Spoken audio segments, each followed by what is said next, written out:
भैया कि राम राम जी, नमस्कार। आप देख रहे हैं आरडी न्यूज़। इस वक्त हम मौजूद हैं डाकल गांव में, वो पवित्र जगह जहां पे कंचन नाथ ने यहाँ पे तपस्या की थी, उस जगह हम मौजूद हैं।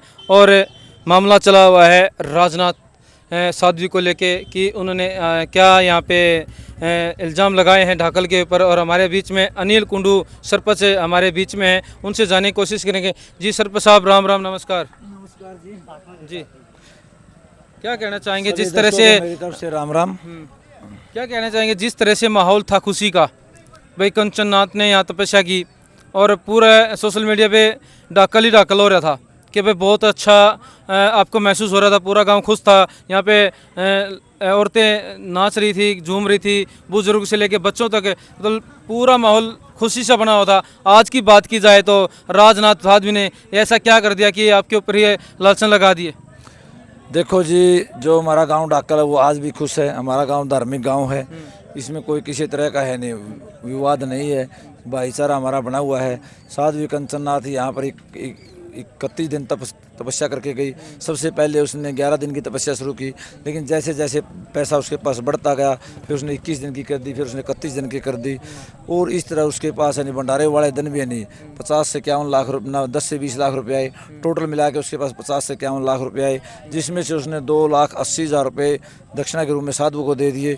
ऐसा खर्चा करने के बाद भी उसके पास है नहीं 45 से 46 या 47 लाख रुपए बचते हैं। और फिर भी वो गाँव डाकल के आरोप लगाती है कि उसने 4 लाख रुपए कर्जा में आई हूँ।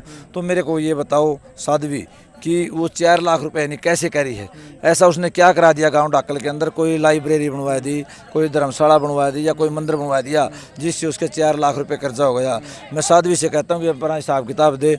अगर वो गाँव की तरफ 4 लाख रुपये मांगते तो हम उसको 8 लाख रुपये देने का काम करेंगे, और वरना हमारे गांव को बदनाम करने की कोशिश ना करे। जिस थाली के अंदर खाया उसी के अंदर छेद मत करे। और 5 दिन पहले जो उनके गुरु थे राजनाथ, समैण भंडारा था। पहले हमारा भंडारा यहाँ ख़त्म हुआ था 13 तारीख को, 15-16 तारीख को भंडारा समैण था। तो समैण भंडारे के अंदर उन्होंने, उनके गुरु जी ने कहा कि गांव डाकल ने हमारा बहुत ही बढ़िया मान सम्मान किया है, आदर सत्कार किया है, और विशेषकर गांव डाकल के सरपंच ने हमारा और भी बढ़िया मान सम्मान किया है। तो वो अपने गुरु को ही झुठला रही है। कम से कम उन्हें अपने गुरु की मान मर्यादा तो रखे। ऐसी ऐसी साध्वी साधु समाज पे कलंक है। ऐसे ऐसे साधुओं से बचकर रहो। मेरी तो सभी ग्रामवासियों से और अन्य जो भी दर्शक मेरे सुन रहे हैं उनसे प्रार्थना है। क्या आपके पास पूरा डाटा है पैसे का, कहाँ गया, कहाँ लेन देन हुई? क्या इस मामले में पूरी रिपोर्ट आपको? हाँ जी, पूरी रिपोर्ट है।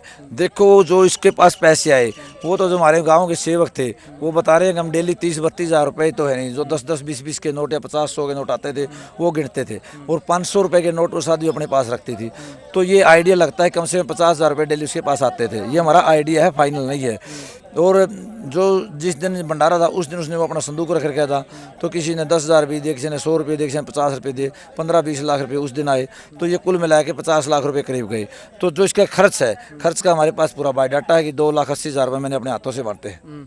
बात की जाए राजनाथ कंचनाथ की गुरु की बात करते हैं हम, तो ये कह रहे हैं कि जितना पैसा आया तो भाई गांव ने लिया। अब वो बात कह रही है गांव ने खाया। अब दूसरी बात ये आई सामने कि भी इसमें 4-5 आदमी हैं जो खाने वाले हैं। बात सुनो जी, गांव का पैसा था, गांव का भंडारा था। तो जो बाहर से पैसा आया था या उसकी दक्षिणा में 31 दिन पैसा आया, उसमें से गाँव साधुओं को दक्षिणा साध्वी देगी और भंडारा गांव करेगा। जो गांव ने भंडारा किया उसका पैसा था वो हमारे पास इकट्ठा हुआ, उसमें से हमारे पास 3 लाख रुपए बचे भी हुए हैं जो गांव के भंडारे में ही यूज़ करेंगे। और जो साध्वी का पैसा है 52 लाख रुपये, उसमें से 3 लाख रुपये मान लो खर्च कर दिए, 49 लाख रुपये आज भी वो लेके जा रही है। मैं साध्वी से पूछता हूँ क्या वो यहाँ पर डाकल गाँव के अंदर करोड़पति बनने के लिए आई थी, आत्मा कल्याण के लिए आई थी?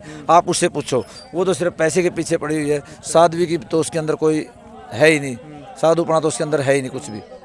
इस तरह मीडिया हाँ जी, अगला कदम क्या होगा जी आपका फिर? ये बात वो तो समैण भी जाके कह सकती थी जी। जो ये उसने ये बात डाली है नहीं, वो समैण भी कह सकती थी। समैण में उसने ये कहा भाई गांव राम का पूरा समर्थन है, हमारा पूरा भंडारा ला गया, पूरा सहयोग किया गांव राम ने। मामा हमें डक्कल गांव का बहुत आदर मान संस्कार करते हैं, ये बात उसने समैण में कही है। अगर बात की जाए कंचन नाथ की तो वो बिल्कुल मौन है, बोल नहीं रही मामले में, क्या कहना चाहेंगे? कंचन नाथ तो जी सही है, कन्या है वो, तो उसका कोई वो नहीं, मड़ा हावी कोई रोल नहीं। अच्छा, हाँ, और वो सही है अपनी जगह। हाँ अपनी जगह सही है जी। हाँ जी। और उसका मौन कराने का मेन मकसद यही था कि वो मीडिया के सामने कहीं को गलत वो ना दे दे।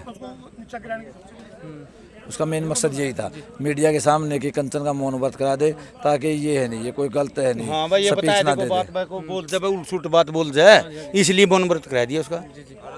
तो जिस तरह से सरपंच साहब ने अपनी गोद से 18-20 हजार रुपये दक्षिणा दी, अलग दे थे कि अपने पर्सनल तौर से, और वो यूँ कहते हैं मेरे खाएंगे। तो बदनाम किया जा रहा है राजनाथ के द्वारा। बिल्कुल गांव बदनाम किया जा रहा है। एक बात सुनो आप। किसके पूछ के कहने से बैठी थी यहाँ पर, किसी मेंबर गया, सरपंच के, किसी पार्षद थे, किसी प्रधान गए या किसी पंचायती से, किस पे पूछ के बैठी थी यहाँ पर? ब्लैक में ले किया काम, मजबूरी होगी हमारी तो गांव में भंडारा की, भंडारा टेक के फिर पंचायत करती है। राजनाथ का आपको पता था कि पिछले गांव में भी इसने किया, उससे पिछले में उसमें आपको पता था? नहीं था उसका, इस बात का कोई पता नहीं था। पिछले 3-4 साल पहले वो हमारा गांव में तपका गई थी, वहाँ कोई साधारण सा भंडारा था, कोई बात को नहीं थी। हाँ एक बात का मेरे को पता है, मैडी के अंदर 6 लाख रुपये दिल्ली से आए थे कई साल पहले, वो सारे ये लेकर गई थी मैडी पे। हाँ आज लग अधूरा काम पड़ा है मैडी का। अगला कदम क्या रहेगा अगर ऐसे ही साधु आते रहे तो क्या कहना चाहेंगे? आड़ा साधु आते रहे जी, या न्यू अंदर है भाई, ये आप अपना में वायरलेस कर दी रही वीडियो में जी, न्यूज़ 5-4 दिन रह गए, नहीं 10 दिन रह गए जी, गांव राम पर छोड़ दी, 2 बारी गांव बटला होया, गांव बटला होने पर एक बात यह बोल ली भाई मेरे पास कोई पैसा नहीं है, उनका बाबे ने भी था में निबेड़ोगे, भंडारा भी था में लाओगे। अच्छा फिर दोबारा फिर गांव बटला होया, इसे ने कराया, फिर उसने ये बात कही भाई बाबे ने तो मैं निबेड़ूंगी जो दीक्षिणा होगी, और भंडारा पर गांव पीछे लाओगा, भंडारा में जितने पीछे आएंगे वो गांव राम के होंगे। तो इसमें फिर सोच क्या थी राजनाथ की, क्या सोच थी? फिर इस बात काम न किए बेरा जी, वो तो उसका मन तो वही बात आती है कि भाई जो मामला उलझा हुआ है